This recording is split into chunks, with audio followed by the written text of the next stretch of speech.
పెందుర్తి వెంకటాద్రిపై కొలువుదీరిన శ్రీనివాసుడికి ఆదివారం బ్రహ్మోత్సవాల సందర్భంగా ప్రత్యేక పూజలు జరిపారు. ఈ సందర్భంగా ప్రధాన అర్చకులు రామాంజనేయులు శర్మ మాట్లాడుతూ, ఈ నెల 5 నుండి 9 వరకు స్వామివారి బ్రహ్మోత్సవాలు అత్యంత వైభవంగా జరుగుతాయని, ఈ ఉత్సవాలకు భక్తులు పాల్గొని జయప్రదం చేయాలని ఆయన కోరారు. అనంతరం స్వామివారికి కళ్యాణం జరిపించారు. రేపు 5వ తేదీ నుంచి అంటే సోమవారం సాయంత్రం నుంచి కూడా మన ఇళ్ళలో బ్రహ్మోత్సవాలు నిర్వహించుకుంటాం. 5 నుంచి 9వ తేదీ వరకు కూడా. 5వ తేదీ సాయంత్రం విశ్వక్షేణ పూజ పుణ్య ఆరాధన అంతర్రామ ప్రతిష్ఠిత కార్యక్రమం ప్రారంభం చేసుకొని దశమి ఏకాదశి విశేషం ఉంటుంది. దశమి విశేషం ఏంటి అంటే మొట్టమొదట వెంకటేశ్వర స్వామి భూలోకానికి వచ్చి దాంట్లో ఉంటుంది చూడండి. విలంబనామ సంవత్సరం వైశాఖ మాసం శుద్ధ దశమి నాడు స్వామి వివాహం జరిగింది. అక్కడ అమ్మం చేపట్టారు. మరి మన అదృష్టం మనం ప్రకటించిన గిఫ్ట్ తెలియజేయాలి. మన ఆలయం కూడా అదే టైంలో ప్రతిష్ఠ చేసుకోవాలి. దశమి నాడు ప్రతిష్ఠ చేసుకోము. అందుకని వార్షిక కళ్యాణ ఉత్సవాన్ని ఆ రోజు సాయంత్రం 6 గంటలకి నిర్వహించుకుంటాం. అవకాశం ఉంటే 104 వరకు మీరు కూడా ఎవరైనా కళ్యాణం చేయించుకుందాం అనుకుంటే దేవస్థానం కళ్యాణ రుసుము 500 పెట్టింది. అవకాశం ఉంటే కళ్యాణానికి రావడానికి ప్రయత్నించేది. అయితే ఆ రోజు ఆ కళ్యాణానంతరం కూడా అన్నదానం అనకూడదు, అన్న సమారాధన అని చెప్తున్నాం. ఆ భక్తులందరూ కూడా అన్నప్రసాదాన్ని పెడదాం కోరికైతే ఉంది, పెడదాం ప్రయత్నం చేస్తున్నాం. తప్పకుండా రండి. మీలో ఎవరికైనా అవకాశం ఉంటే చక్కగా అన్నప్రసాదం మనమంతా కూడా సహకరించడానికి ప్రయత్నం చేయండి. మనం ఇంటికి పిలిచామనుకోండి, మా అయితే 1, 2, 10 మంది 100 మంది వస్తారండి. అదే 10 మంది ఆలయం వచ్చిన మనం పెట్టగలిగితే ఆ పరిపూర్ణ ఆ 100 మందిలో ఒకరైనా జపం చేసిన వాళ్ళు మంచి పూజా కృతుల్లో ఉన్నవాళ్ళు ఆ ఫలితం అంతా మనకు కలుగుతుంది.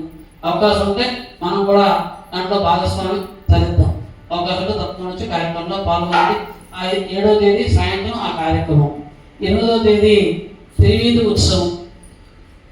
సంవత్సరంలో ఒక మారు స్వామి కొండ కిందకు వచ్చి గరుడ వాహనంపై అమ్మవారి ఆలయం దాకా చక్కగా మేళ తాళాలతో స్వామి కీర్తనతో తీసుకువెళ్ళడం జరుగుతుంది. మనం కూడా స్వామితో గరుడ వాహనంపై స్వామి ఉన్నప్పుడు మనం ఎవరికైనా స్వామి ఇస్తాటండి. మరి అటువంటి వాహన సేవలో మనం కూడా పాల్గొందాం అనుకుంటే 8వ తేదీ సాయంత్రం 5 గంటలకి మనం కొండకు చేరుకున్నట్టయితే చక్కగా మనం కూడా త్రివీధి ఉత్సవంలో పాల్గొనవచ్చు. 9వ తేదీ ఉదయం స్వామికి అభిషేక సేవ చేసుకొని చక్ర స్నానాన్ని ఆచరిస్తాం. చూడండి, తిరుపతిలో చక్ర స్నానం పుష్కరంలోని స్వామి చక్రతాళ విగ్రహం పట్టుకొని ఋత్వికులతో కూడా అందరూ ఒక్కసారిగా చక్ర స్నానం చేస్తూ ఉంటారు. ఎక్కడగా స్వామి చక్ర స్నానం ఆ చక్రతాళాలను చూసి జలం మన శిరస్సు మీద పడినట్టయితే దంపతుల మధ్య అన్యోన్యత పెరిగి వాళ్ళ సంతానానికి మంచి ఆయురారోగ ఏం కావాలో స్వామి అన్నీ ఇస్తాడండి ఆ సమయానికి. అటువంటి చక్రస్థానం యొక్క తీర్థాన్ని మన శిరస్సులో ప్రోక్షణ చేసుకుందాం అనుకున్నా, చక్ర స్నానం ఆచరిద్దాం అనుకున్నా మీరు 9వ తేదీ ఉదయం 8 గంటలకి కొండకి చేరుకోవాల్సి వస్తుంది. 9వ తేదీ సాయంత్రం ద్వాదశ ఆరాధన, పూలంగ సేవ, ఉంజుల సేవ, విజయ అడుగుల సేవ, భక్తురాడు సేవ, ఇటువంటి ఎన్నో సరదాయిన ఉత్సవాలన్నీ కూడా జరుగుతాయి. కనుక అవకాశం ఉన్న ప్రతి ఒక్కరు కూడా ఈ 5 రోజులు రాగలిగితే సంతోషం.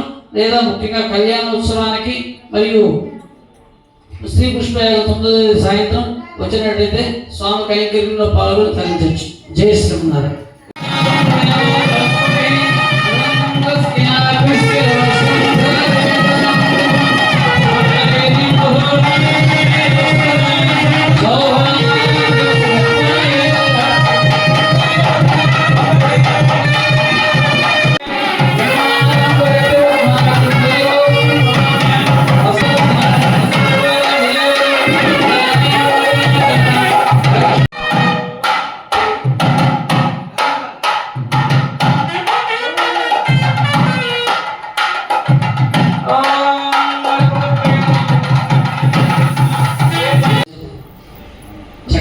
పూర్తిగా స్వామి వ్యక్తం చేసి మానవుల ఫలదానంగా ఇస్తే సంపూర్ణ ఫలితం కలుగుతుందని పెద్దలు చెబుతూ ఉంటారు. అందుకని ఈ వైశాఖ మాసం ఎలాగా స్వామి బ్రహ్మోత్సవం కుదిరింది కదా అని 1,00,000 మల్లె పూత అర్చన కార్యక్రమం చేస్తున్నాం. అవకాశం ఉంటే అందులో తప్పకుండా రండి. మీకు అవకాశం ఉందంటే స్వామి మల్లె పుష్పాలు మీ వంతు కూడా అవకాశం పడి 1 కేజీ, 1/2 కేజీ, 1/2 కేజీ, లేదు 100 కేజీల ఎంత పంపినా స్వామి కాదండి. అవకాశం ఉంటే పంపడానికి ప్రయత్నం చేయండి. కూర్చోండి, రావట్లేదు, కూర్చోవచ్చు. అవకాశం ఉంటే ఆ మల్లెపూ పుష్పార్చనకి అందరూ కూడా రావడానికి ప్రయత్నం చేయండి. 6వ తేదీ సాయంత్రం ఆ కార్యక్రమం జరుగుతుంది.